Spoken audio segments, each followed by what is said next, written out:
Magandang araw mga pre. Ngayong araw mga pre, may bumili sa atin ng mga sisiyo natin. 70 heads lahat sila, bali dalawa silang umorder sa atin, yung isa 50 heads at isa yung 20 heads na Rhode Island Red at saka Black Australian.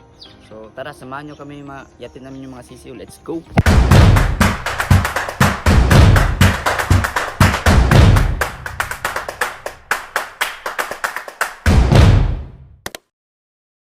Good day mga pre.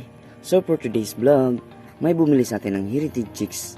Bali tatlo sila, 50 pieces at 30 pieces tsaka 20 pieces na Rhode Island Red tsaka Black Australian. So ngayon, ilalabas na muna natin sila sa brooding pen natin, tsaka nilalagay po natin sila sa tray. So inuna po natin yung 20 pieces na Black Australian at sinunod naman natin yung Rhode Island Red. At mamaya, ilalagay natin sila sa karton. So ito na po yun mga pre, bibilangin lang natin to make sure na sakto talaga yung nabibigay natin. Walang labis, walang kulang.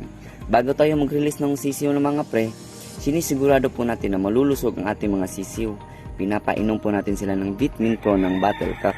Sinisigurado po natin na walang diferensya o hindi matamlay ang binibigay natin ng mga sisiyo, para po maganda yung feedback ng kumukuha sa atin. Isa rin po yun sa rason kung bakit marami tayong repeat buyer. By the way, ito po yung incubator namin na may kasamang hatcher.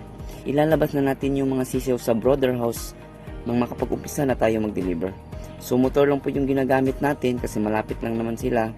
Tatalay lang natin to make sure na safety yung sisiyo at hindi malalaglag. So tara, samahan nyo kami.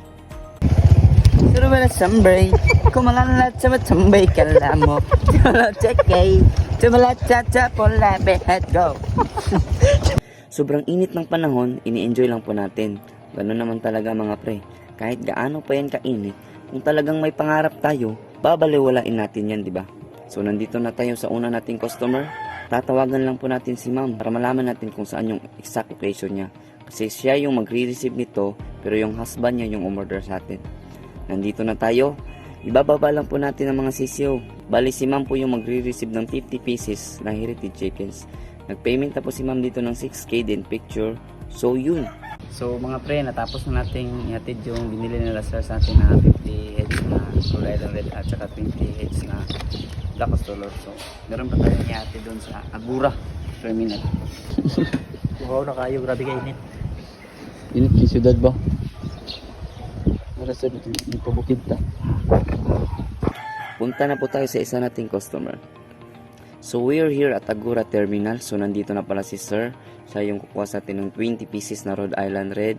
Nagkakwentuhan konti. May manok na pala si sir. Gusto niyang dagdagan ng ibang breed kasi yung mga manok niya is Shamo. Payment, sir, then picture. So napaka-smooth ng transaction natin mga pre.